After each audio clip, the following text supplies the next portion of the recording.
to the Bastards YouTube channel. I'm Terry. I got Nick with me. We are going to cover the Red Sox designating Matt Barnes for assignment. Mercifully, the Matt Barnes era is over in Boston. Before we do get rolling, please like and subscribe to our channel, and you can find our extended podcasts on, Apple Podcasts, Spotify. All of that is down in the bio. So here we go, Nick. I was stunned, Terry, when I heard this news. I was absolutely stunned. And leave it to the Red Sox, of course, to kind of let this kind of shade away or slide away from after the winter weekend. Unbelievable. Matt Barnes is out of here. I'm just ecstatic. I never could have seen this coming. I would have thought Brazier was the odd man out before Barnes. It just seems like Barnes just mesmerizes you with 2 or 3 dominant months, and then he just falls off a cliff, gets shelled. He's extremely prone to the long ball.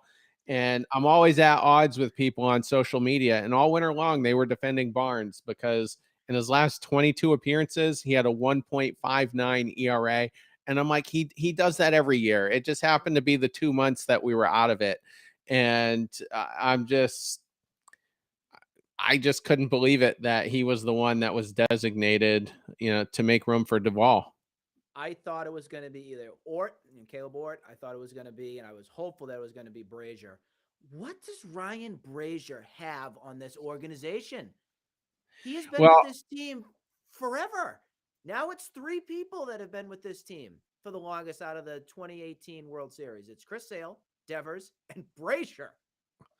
I always forget about Chris Sale because he's just never here. Right, exactly. Yeah. He's a deadbeat ace, just can't stay on the field. But yeah, so Devers, Brazier, and Sale.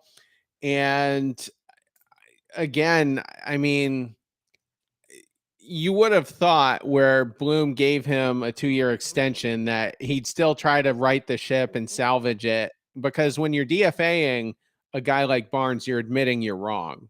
Yep. I whiffed. So it was good to see.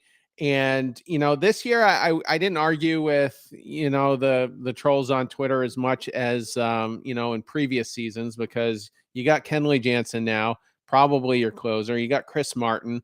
I'm assuming, barring a string of injuries, Tanner Houck is probably still in your pen. You still have John Schreiber. So you were going to have a lot of problems in your bullpen before you got to Matt Barnes. In a way, thinking about it now, it makes sense because of the pieces that you've added in this offseason to kind of take it away from any pressure situation Barnes could have inherited. So I'm actually kind of happy in a way. I don't have to deal with the Matt Barnes long ball anymore. So adios, sayonara, see you later.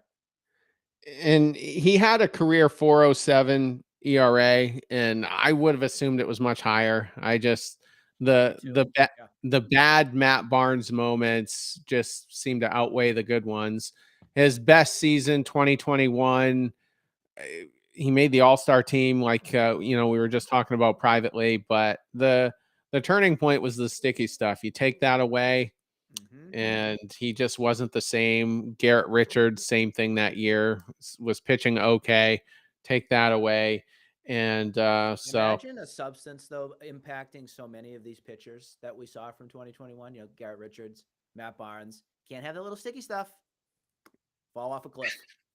Yeah, it was amazing. And Garrett Cole had his struggles as well after. I mean, he was still very good, but wasn't quite, as dominant, and didn't seem to be punching out quite as many guys. So all right. Anybody has anything to say, whether you're on YouTube, Twitter, down in the comments, and give all the feedback you want. We love it. I'll be having a Matt Barnes DFA party tomorrow. If anybody's interested, come and join.